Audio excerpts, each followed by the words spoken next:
Ay, ako talaga ay natatawa sa mga sinasabi ng mga ito eh. Kesyo sasabihin dadamputin ka raw pagka uwi mo ng Pilipinas, sa airport pa lang dadamputin ka na.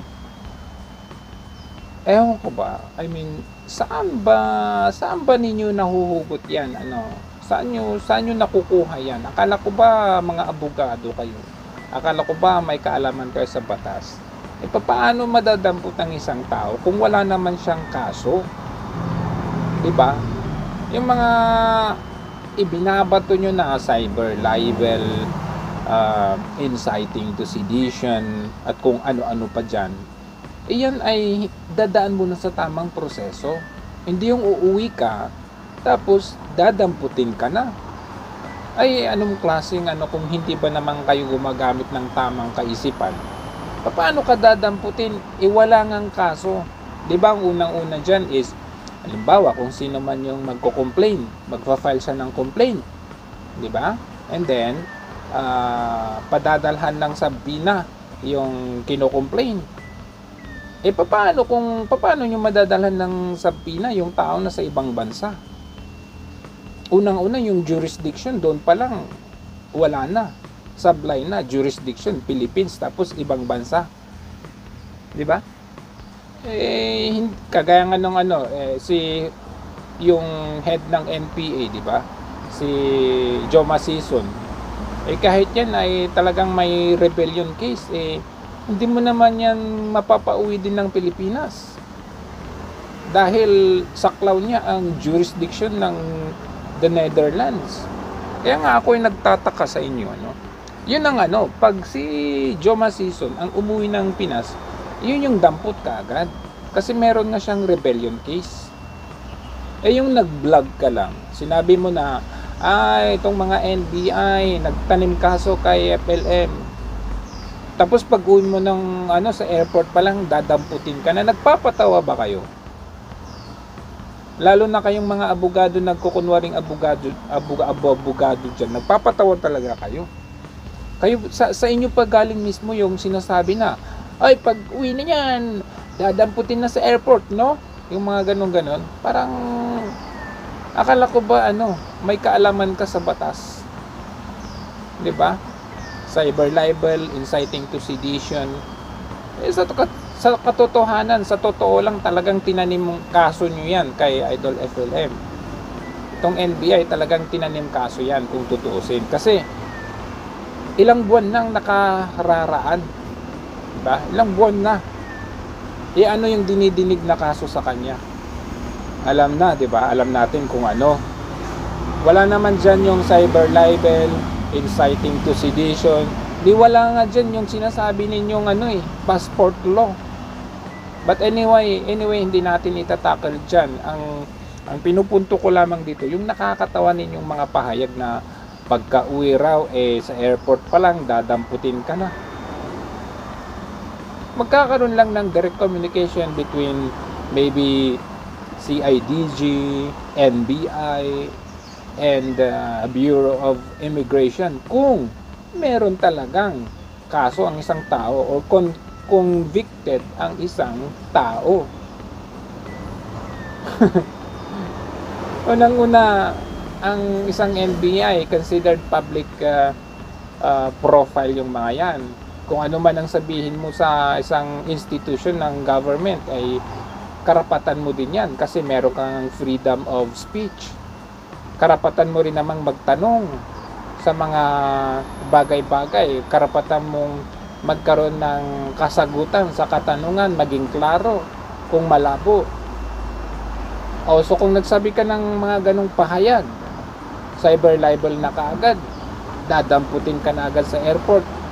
Kaya nga ako'y nakakatawa, ako'y natatawa dito sa mga pahayag ng mga ito kasi ito ay naging generic na statements ng mga taong may kagalit sa kanilang kalaban. Kasi kumbaga ito na lang ang ginagawa nilang pang bluff, panakot sa mga kalaban nila na kesyo huhulihin ka ng NBI, CIDG, ng police, dadamputin ka sa airport. Ito yung mga generic na statements na wala na lang silang maibato kundi yung pananakot na lang para ikaw ay tumigil na sa iyong ginagawa. 'Di ba? Akalain mo 'yon kung saan nila nahuhugot yung sinasabi nilang yan. Gaya nung ina-idol nilang si Zian Gaza. 'Di ba?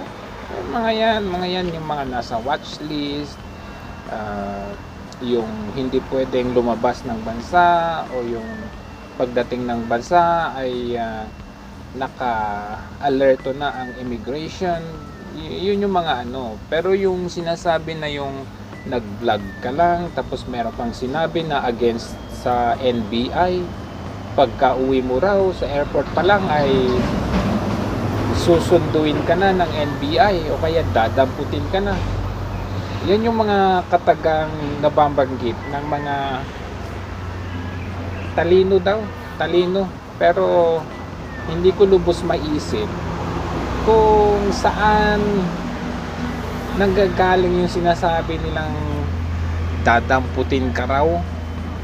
Kaya nga ako nagtataka, yung iniidulungan nila na si Manuel Mejorada meron na yung absolute warrant of arrest. Pero bakit hindi naman nadadampot? Ibig sabihin yung tao nagtatago, or kung hindi man nagtatago, merong nagpo-protekta dyan. In fact,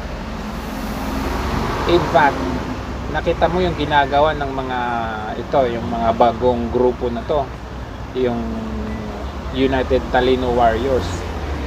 Actually, they are actually harboring a criminal. Kasi nakikita mo, nagsasama-sama sila sa Zoom, di ba? Sa Zoom meeting nila, sa live nila. Ibig sabihin, meron talaga silang direct contact sa taong ito.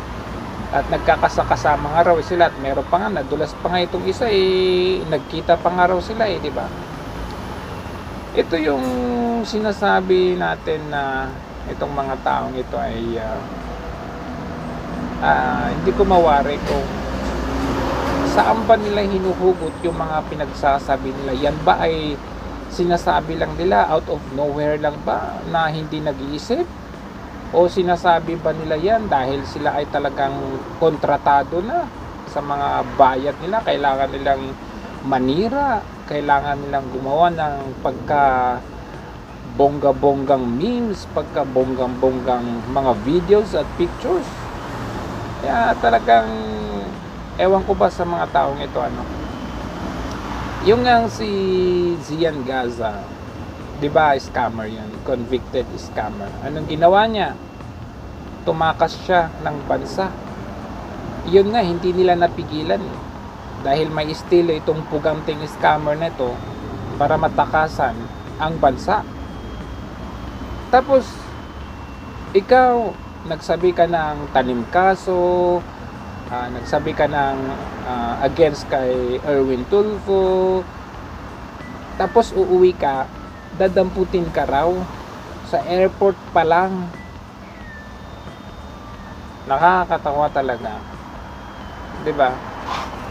Kaya itong mga klaseng tao na ito ang sinusuportahan ninyo, samantalang wala naman silang naitutulong kundi manira lang sa kapwa nila. Nakita mo naman, dahil sa paninira nila sa tao ay kumikita sila sa YouTube. Nakita ba natin na tumulong sila? Andyan ba? Ibinalik ba nila yung ibinigay ng taong bayan sa kanila sa pagsuporta sa kanilang mga videos? Wala, di ba? Nagpalaro nga sila nagparap contest sila. Wala ka namang makitang nanalo talaga. O kung meron man yung sinasabi nila, yan ay talagang luto-luto lang yan. Sila din yan. Hindi kagaya ng ginawang parap contest ni Idol FLM na talagang nakita mo mismo, nakita ng dalawang mata mo yung mga winners nandun, pumunta pa talaga doon sa bahay ni Sir FLM. Kitang-kita ng dalawang mata mo ang pag-abot ng premyo, na hindi talaga sila magkakakilala, na hindi yan luto. Sila, asan? Nag-ingay sila na kesyo meron silang parap contest. Wala silang originality, ginaya si Sir FLM. Tapos pagkatapos, asan na yung talagang legit na winner? Yan ba ang klase ng mga taong susuportahan ninyo na wala namang naitutulong sa bayan? Kasi kung talagang may puso kayo, dapat inisip ninyo muna. Inisip ninyo na itong tao na ito kahit papaano nakakatulong. 'Di ba? Ano inisip niyo? Anong inunan ninyo? Yung mga ibinayad sa inyo, yung kontrata na bayad kayo, yun yung inisip ninyo. Hindi na ninyo naisip yung mga taong bayan na nagugutom. Nanawagan na yung presidente na magtulungan tayo.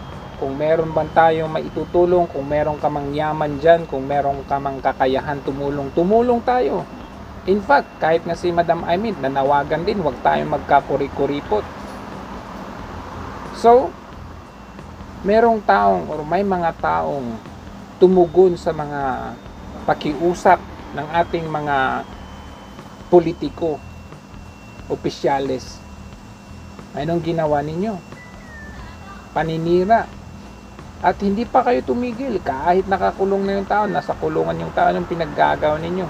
Tuloy pa rin kayo sa paninira. Pagalingan kayo sa paggawa ng memes, ng mga paninirang pictures na dyan. Ngayon, kung kami ang magsalita, sasabihin ninyo, meron na kaming kaso, cyber libel, inciting to sedition, kesyo dadamputin kami sa airport. So, ibig sabihin, kapag kayo, okay lang.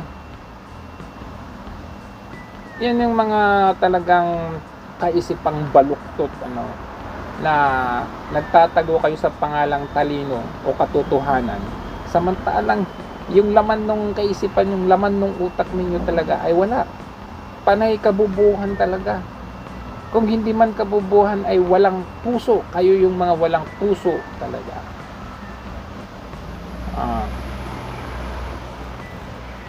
Pero huwag kayong mag-alala. Tayong mga sumusuporta, tayong naniniwala kay Idol, malapit na rin tayong malaman, makita, masilayan ang liwanag. Bagamat tayo ay nasadlak sa kadiliman, malapit na rin nating makita ang liwanag sa dilim.